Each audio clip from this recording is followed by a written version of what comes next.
you are never without devices, even when you're facing the most difficult circumstances of life. And I want people to start there. It's not about a magic formula, and it's not about fairy dust, but it's about realizing that you do have a tool of causation, an extra physical tool in your possession always, and that is your mind. UFOs and Mitch Horowitz, The Miracle Club. Enjoy. Virgin 76. I saw two bright lights, 11 o'clock, seem to back over to the right and then climb away at speed, at least from our perspective. Percolate on a particular mix of odd and inspiring news headlines, UFOs, ghost encounters, near-death experiences, and more. And now, here's Wendy.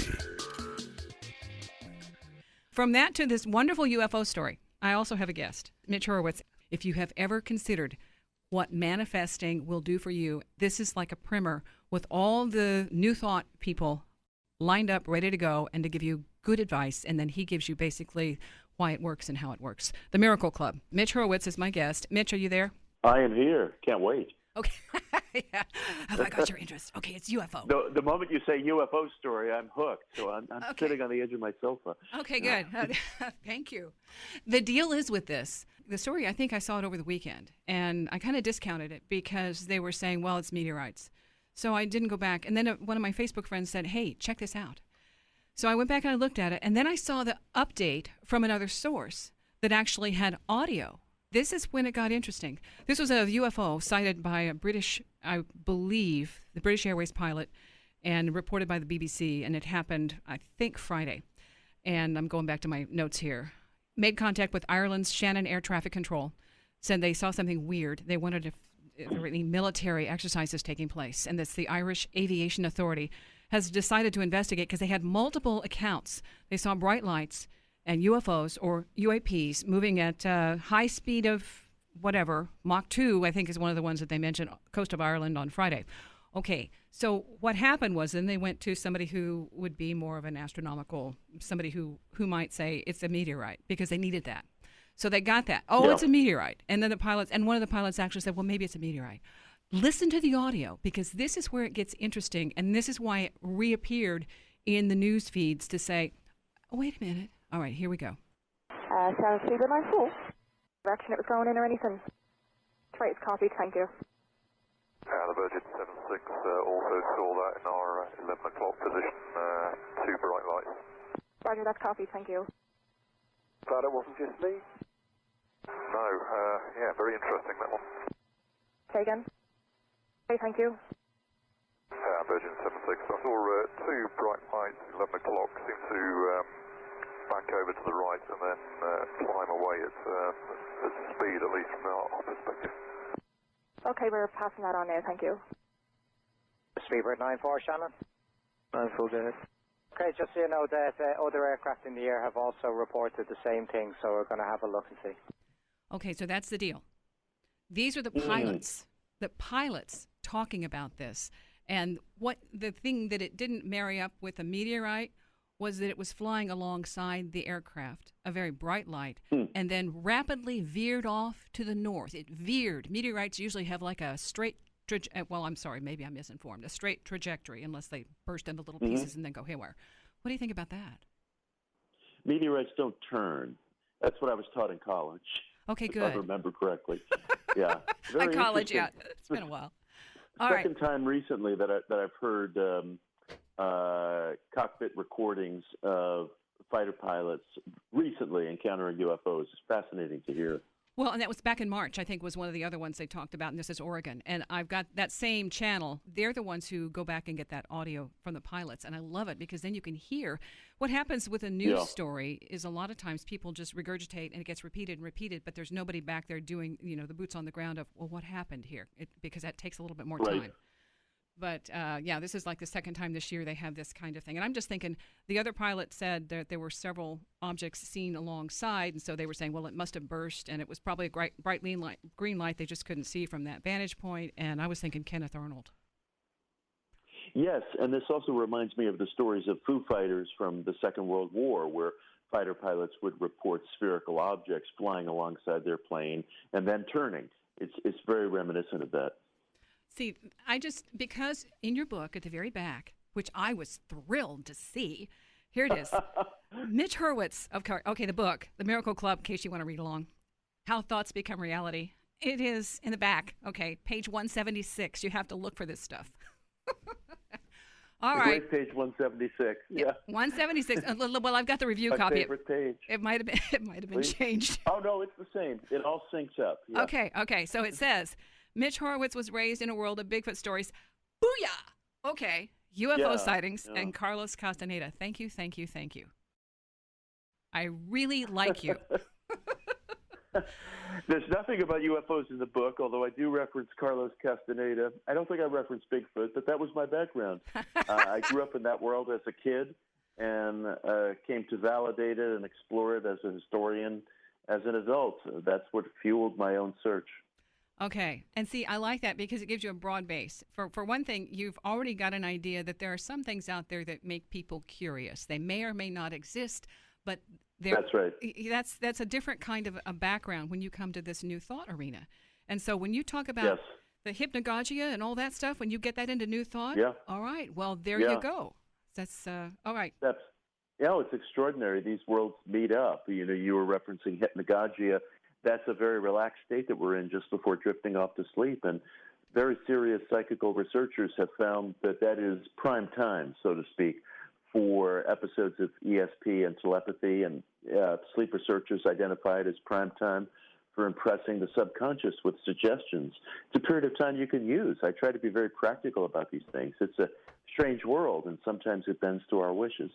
Okay, I want to back up real quick because I didn't give you a proper introduction. So if Mitch's voice sounds familiar, it's because he's done voiceovers and he's done books. Is that you on Amazon in this book? Because I got the audio. I was listening to Amazon. Is that your voice? Oh, yes. That's me. That's me. Okay, I should know, but I just thought maybe I'd clarify. All right. Recorded it here in New York City, yeah. The other thing is that you've also been on Dateline NBC, Sunday Morning, CBS, All Things Considered. You have written for important publications that we all admire, the New York Times, the Wall Street Journal, Time, Washington Post says a bunch of good things about you. I'm going to condense that because it's a long thing. David Lynch says, Mitch is solid gold. Okay. All right. I like that. And the Chinese government has censored your work. Really? Yeah. Can you believe it? My previous book, One Simple Idea, which was on positive thinking and the history of positive thinking, was published in China, and I was delighted, and they cut about 1/3 of it. Anywhere that I talked about political figures like Ronald Reagan, who used positive mind philosophy, they cut it because they're very frightened of anything metaphysical getting bound up with politics. Wow. And my book is 1/3 shorter for that reason in Mandarin. Well, I was just curious, what would have flagged you on that? My thought was it's individual thought. At one point in your book here, it's the power that God is the imagination. And that's really a hot button issue. A hot button issue. And, in China, any talk of religion is scrutinized. But as soon as religion is used to validate the idea of an individual search or to forward one's aims in the world, beyond, the most mundane things, or anytime it's bound up with politics, it sets off the censors. And I didn't think they would pay any attention to this book, but they found it and cut out big chunks of it.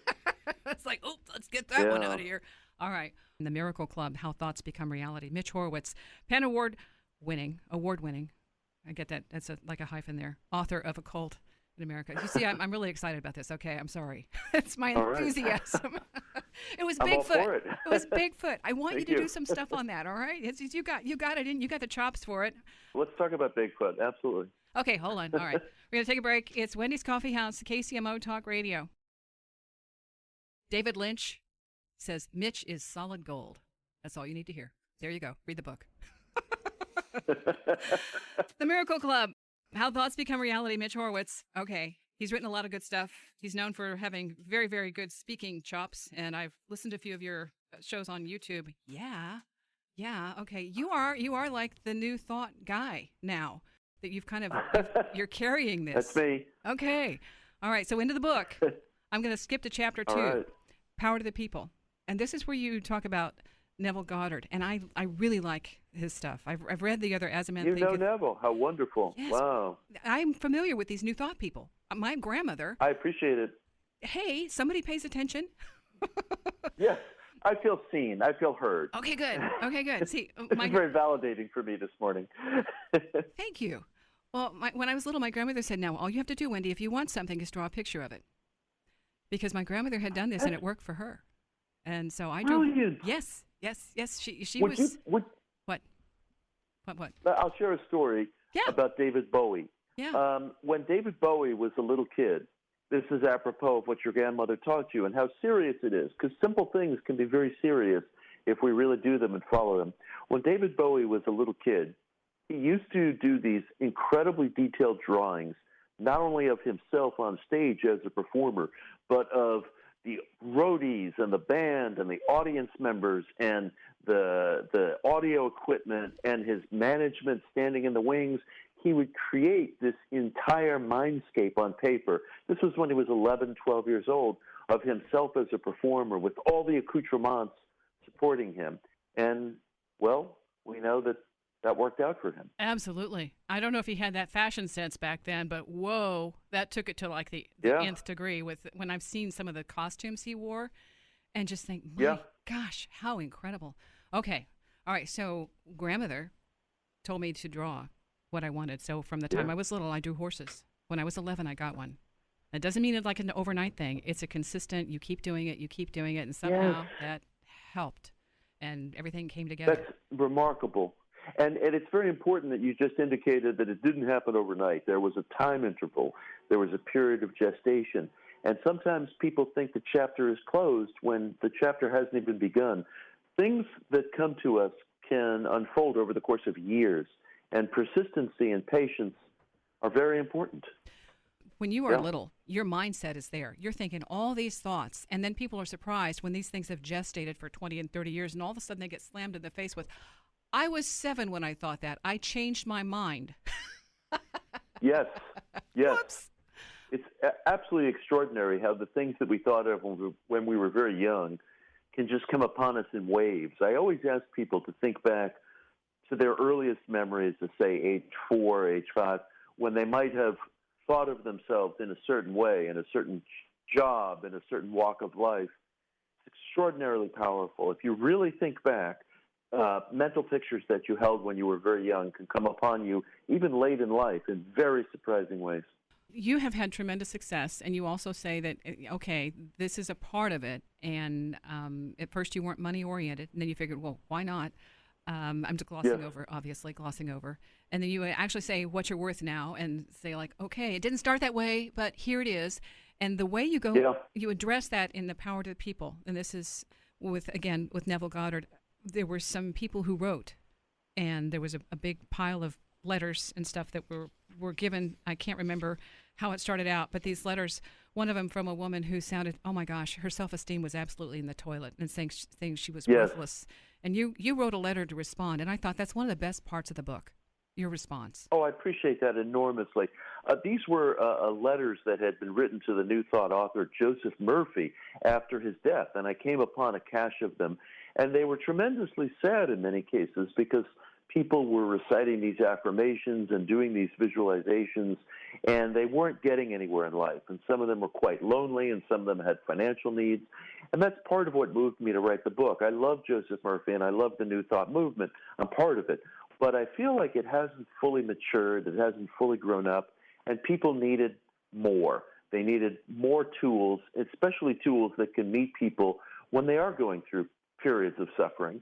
And I wanted to reach out and address these people, even though these letters in some cases were, 2 or 3 decades old. I felt like the movement has not responded to everyone's needs. And part of my reason for writing the Miracle Club was, as hopeful and as wonderful as these practices are, they also are due for some growing up, for some maturing, for some upgrading. Well, I think that's part of it. There's a lot of stuff out now, like with The Secret and some of these real get-rich-quick kind of things that say all you have to do is write an affirmation and say it 20 times a day or whatever, and it'll happen. And people they're either stuck, not quite homeless, but financially overburdened or in some way, shape, or form committed, indebted. And this doesn't happen just because you say an affirmation. That's correct. One of the things that I write about in the book is the need for new thought to come to terms with the fact that we live under multiple laws and forces. And I don't use the phrase law of attraction for that reason, because too often it gets used as one overall mental super law.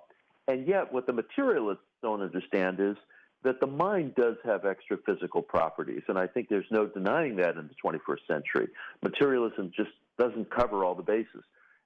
And that's fantastic enough. The fact that your mind is one tool of causation, among many others, but one tool of causation demonstrates that you are never without devices, even when you're facing the most difficult circumstances of life. And I want people to start there. It's not about a magic formula, and it's not about fairy dust, but it's about realizing that you do have a tool of causation, an extra physical tool in your possession always, and that is your mind. And it's one vital tool among others, and it must not be neglected. That's where creation happens. Yes, and creation involves a period of gestation, as you were alluding. It can take years, it can take months, or things can happen quickly, but there's a complex of forces going on, and persistency. I tend to use the term persistence rather than faith. Persistency is a kind of faith, and it's very necessary. Well, it's like when you're practicing some kind of a mental art, like a martial art. They talk about this. Joe McGonigal talks about it with remote viewing, say it's a martial art. It's the mind over and over and over, training, getting to a flow, getting into a groove, getting into a okie dokie, we got this, yes, and after a while it's just like autopilot. Yes, and it's so important that Joe raises that point.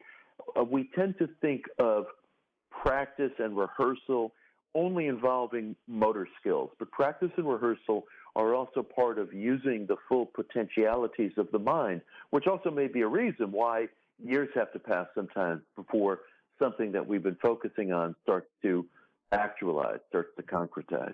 Okay, there's more in the book, but I want to get into this next break, just with the difference between the way I think, or not, and the way you think and present yourself, okay? Because it really, when I got on the Facebook, your page versus mine, it just is you don't have to be a member. This is where they give you a clue of who you're going to connect to if you want to connect and if they let you connect on Facebook. Yeah. Okay, so your favorite quote. And we don't have time to do this before the break, okay? But your favorite quote versus my favorite quote, and I couldn't narrow it to one, all right? I just like, okay. There's too much good stuff out there. So we will come back after the break and get into that. But I also want to mention that you do something every day, and is it 3 o'clock Eastern time? Yes, 3 o'clock Eastern. So 2 o'clock Central and 3 o'clock Eastern, we can all come to a harmonic convergence with Mitch, all right? That's right. Okay, so we won't mention. We'll keep that one, but that I think is also a really cool idea, and that goes along with New Thought and with the mind. And I think that might be why China is afraid of you. All right. Because one little mind over here is running amok, and it could convince millions. Right. All right, millions could be influenced. So we're going to work on putting our minds together to influence millions, and Mitch is going to sing along. All right. Not. Okay, and Bigfoot will get in here eventually. I couldn't help it. Bigfoot, I just kind of, was food. As soon as I saw that, I said, I've got to interview him. And I'd already had the book. I'd already scheduled it. But I was like, this is a slam dunk. Okay, so Mitch Horowitz, he's very qualified. He's a PEN Award-winning historian, longtime publishing exec. He's got all sorts of clout, okay? So I'm really lucky. But what I went to immediately was the Facebook page, because after all the credits, okay, so what's the real guy for? And here he is, his favorite quote. Rabbi Joshua Loth Liebman, 1946. There is a chance here in America for the creation of a new idea of God, a God reflected in the brave creations of self-reliant social pioneers, a religion based not upon surrender or submission, but on a new birth of confidence in life. That is an absolute slam dunk. I love that, because that's what the New Thought thing is. It's a confidence in, I got this. So yeah. I love that. All right. So I looked at that and I thought, well, how do I match up? So I went to my quotes because I thought, well, my gosh, that's really good. What did I put on my page? It's been a while. I forgot. So here are my favorite. We'll go to the bottom one because this I thought was a little bit more, it covered everything that I believe. The first principles of the universe are atoms and empty space. I know that. Everything else is merely thought to exist. And that's Democritus. Okay, way back when. BC something. Wow. Okay. The other one, Mitakuye, and it's Mitakawe. Yeah, everybody tells me to pronounce this different. Oasin. Means we were all related. It's a part of the Lakota prayer, all right? So those are the two. And then I got to the one that probably fits me better than anything else. I went to a bookstore and asked the saleswoman, where's the self-help section? She said if she told me, it would defeat the purpose. George Carlin. And see, that's life. That may be the only instance of Democritus falling under the favorite quotation section of a Facebook page. You know, everybody else is like, I don't know, Charlie Brown. Or, yeah. Living on a prayer or something, Bon Jovi. Yeah. Democritus. Okay. Like, wow, Yeah. that's awesome. Well, so that's awesome. I'm going to friend you on Facebook. Okay, well, see, that's the thing. There are these little tidbits that we don't get to reveal to the world that come through in the fine print, and that's what. May I share the most embarrassing favorite quote ever? Oh, that a friend of mine used in his high school yearbook. Yes. True story. Okay. Nothing racy about this, but it is a true story. He quoted, "All the world is indeed a stage, and all the men and women merely players. Rush." And I had said, Kenny, someone said that before Rush. Did you know that? Well, Shakespeare, right? But Rush inserted the indeed, so they took a certain artistic license. That was Kenny's. They made it my fresh. friend Kenny's favorite quote in the yearbook. They made it fresh. Without that indeed, it's really never penetrated. Yeah. Well, it's like the to be or not to be. It's all relative. Yeah, related. Right. Rush. It's like, Rush said that. Now, we're going to get back into what you do every day. This is about manifesting. I did an interview with a guy right before you, The Baseball Gods Are Real. His name's Jonathan Fink, and he is an investment manager. And his whole book, especially when you look at his little experiments that he does in terms of manifesting something and how it plays out, it kind of goes the roller coaster of, okay, we did this, it went down here, it went up there. And he has one on the World Series experiment where he says Game 7. Well, oh yeah, right, it's going to go to Game 7. He buys tickets. He does this example of how these things work and then how they work when he collaborates or, other people are thinking along the same way. And that I like with your stuff. It was like, oh my gosh, these things just synchronistically fell into place. And it talks about the reality of working this process. Oh, interesting. Well, I do think that mental resources can be pooled, so to speak, and that in a certain way, we don't really have the great teachers today, but what we have is the group. And I think the mental energies of the group are absolutely vital to people's sense of advancement and possibility. Well, you talk about with Dean Radin some of the experiments they've done, and there's another one, female. She did all these, Lynn at McTaggart. Lynn McTaggart, of course. Yes. Yeah, I interviewed back when I was in radio 1996 or something, when these people were just starting to get this stuff together, and her intention experiment was just starting. Those things are mine. When this happens just one time, when somebody gets a hit as a result, they're like, OMG, how did that happen? Yes. It's incredible. What a lot of people don't realize, and I go through some of the data in the book, is we have clinical lab evidence of ESP and of the extra physicality of the mind. If we don't have that evidence, then effectively speaking, we don't have evidence for anything, because the statistical models that are used in all of our experiments for pharmaceuticals and everything else have been applied to ESP for decades, and they have been juried, and they have been parsed, and they have been done over and over to guarantee that there's no pollution in the data. And yet there are certain people in our society who just can't come to terms with the implications, but they will eventually, because data wants to be free, and this data is there. So the facts of the mind's extra physicality have been established. The greater question facing our generation is how or whether these things can be used in a productive way. So that's part of what I'm probing in the book. Okay, and I want to go, this is the Mirror Man, the centrality of Neville Goddard. Yes. You use a quote with the Human League, Mirror Man? Yes. You want to read it? I was going to use Rush, but I changed my mind. Please, go ahead. The water shines. A pebble skips across the face a dozen times, then disappears. Not a trace left behind. Why that one? Neville believed that we are constantly, from moment to moment, creating our own sense of reality, including perceptions of past, present, future, and things that we feel as being so solid and so permanent are ever-changing all the time. I don't actually use the term manifesting. I use the term selecting because, in a way, our emotionalized thoughts, our perspective, our point of view is always selecting from and among an infinitude of possibilities. And Neville believed that we experience these things in an absolutely concrete, real way, and they're ever-changing. And yeah, I kind of go along with that because it's like you're sitting at your desk and you could pick the book from the third shelf, the book from the fourth shelf, the book from the shelf that doesn't exist yet, but you know it's coming. All right, so that's your reality, your little bubble of potential always happening. The thing is about this, people get frustrated. They get frustrated when things don't happen immediately or when other people diss their purpose. Mitch Horowitz is my guest. The book, The Miracle Club. You can check out the website. You can also check him out, Medium, medium.com. And he's got a whole lot of YouTube presence. So anything you want to know, you can do your own research. I trust you are up to this challenge, and it's worth it, okay?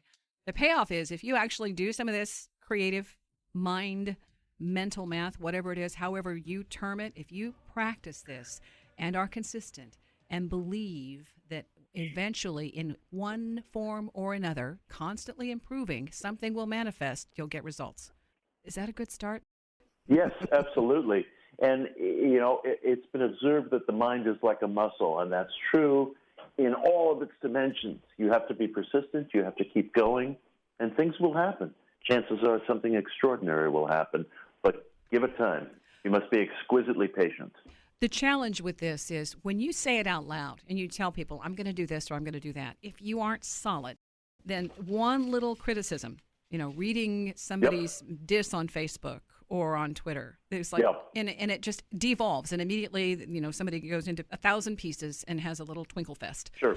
Okay, so with that is destructive. And so one of the things that you recommend in some of the various things I've seen out is get rid of people who are destructive or who are negative in your life. And this doesn't mean your mother-in-law, Absolutely. But, you know, kind of just pull back, pull back. It could mean your mother-in-law. I was just talking about that last night, actually. Not specifically not yours, yes. relating to my background, but yeah. I think that nothing is more important than burning your bridges with cruel people. Cruel people not only sap your energies and your abilities, but they throw off your mental resolve, and they distract you with seeking their approval, which will never be forthcoming. But one thing, you always have the choice. You always have the capacity to separate yourself from cruel people. You might not want to live with the consequence, but the choice is there, and it's important for your own sense of self-agency to remember that. You can also separate. You can make the internal vow, and you do this silently. You don't have to go around announcing this to anybody, and it's better not to. You can silently vow to separate within from a cruel person, and at the first possible moment to separate physically, even if you can't do it right away. You will feel a new sense of hopefulness and energy in your life. Separating from cruel people is arguably the most important thing you can possibly do for yourself. And if you're sensitive, there's an energy that goes along with that. And those are the things I do feel. When you're in a room with somebody who's vibrant and joyous and like enthusiastic, it's infectious. The same way. Without question. Yeah. When you're with the Linus or the guy who's like, ee, well, that also has its own special feeling. Okay. It's very special. I always reassure people that the Miracle Club, in effect, is open to everyone, and your membership is secret. You don't have to tell anybody what you're doing, because the point is not to seek anybody else's approval, but these are your private experiments. And that's it. You do invite people to come along on the ride. This is how it worked for you, the evidence of things not seen. And that's the quote from Neville about it doesn't matter what the world thinks. When you were working on trying to get an audiobook. You were just saying, hey, I want to do this. I want to do this. And so how'd that work? Yes. How'd that work? It was amazing. There was an audiobook that I very deeply wanted to narrate, and a publisher with whom I had previously worked was just being silent and then said no. And I felt dejected by the experience, but then I went into an exercise of mental visualization. And I followed this exercise for about 2 weeks very carefully. And not only did the rights to the book that I wanted to narrate, migrate to another different publisher, but that same publisher wanted me to do 3 books and had actually been trying to get in touch with me, but his emails had gone into my deep, deep spam filter, and I had never seen them. And the whole thing just unfolded in this absolutely uncanny way. I didn't do anything outwardly to bring all this about, but I visualized for 2 weeks, and everything came together. And I not only narrated the book I wanted to narrate, but I came into a relationship with an audio publisher with whom I now work very closely and regularly. Okay, can I make a request? Of course, anything. A Bigfoot book? Would that, Oh, how fascinating. I will consider that. That would be a departure. You've got the voice. Well, it's not a departure. It's an expansion. It's like a new wing. Yes, it's an expansion. I like it. I'm going to look into that. Well, okay. I like books on big core topics, so maybe. Well, you took on Edgar Cayce. Yeah, well, not physically, but yes. I've written on Edgar Cayce. He's a person I admire and love very deeply. The Positive Mind Metaphysics of Edgar Cayce. Right, mind as builder. Yeah. Yeah. So that part is, I think, a big element of this. Some of it, and I've had these experiences with things that people don't see and people don't believe in, and I don't care, because when I've experienced it and I know it's real, I give people a template and say, look, see for yourself. If you can't experience it, that's not my problem. But if it's out there, right. Somebody's experienced it, and that's what you're showing people with this methodology and working with miracles. I want to ask one more question because we're running out of time. Please. Miracle, biggest one you've ever experienced. Wow, the biggest miracle I've ever experienced, I have to say, is becoming a writer and becoming a public voice. I didn't publish my first books until I was past the age of 40. And I always want that to be clear to people. This isn't some career track that I was on from the very beginning. When my first book contract arrived home, we had just brought our second kid home from the hospital. I was past the age of 40. I had a corporate job, and this stuff took shape in my life because of years and years of visualizing, affirming, believing, along with a great deal of sweat equity. But the miracle of my life was being able to translate my whole career from a corporate job to a job as a writer, speaker, and narrator, and it didn't occur until midlife. Okay, that gives everybody hope. It should. Just that sense of we aren't Orson Welles. The thing about not being Orson Welles and success at 26 is you don't have to live with a long term of what if and how. At 40, you've got, whoa, cool. Yay. Yeah, and peaking young can be a very serious burden, as I think it was for Orson. Peaking young, while it can be hugely exciting and feel like a roller coaster, it can also dip, and then you have decades to follow where you've already peaked, and that presents its own burden. Well, and it's not fair to have those kinds of expectations because, again, those are everybody else's expectations, and then when you buy into that, you've lost you've lost your free will. Yes, that's true. That's true. I counsel silence. I counsel separating from people who are destructive. I counsel keeping your plans closely held, maybe forming a small group, a support group with whom you can share your plans, but you don't want to advertise what you're doing to people because human nature is such that others will shake your resolve, and you don't need to vet what you're doing in front of anybody else. Okay, I wish we had more time to work with. We could kind of expand this last minute. You'd get into that in the book about the time, being able to change things in the past, change this future. So maybe that'll be a different show. And I'd love it. UFOs and Bigfoot. This has been awesome. This has been one of my most pleasurable interviews, and I've done a lot. I think you are just amazing. Thank you. Okay. And Flat out. I don't have any money to pay you, but I really appreciate it. I'm sending you good vibes. That's all I ask. The Miracle Club, How Thoughts Become Reality.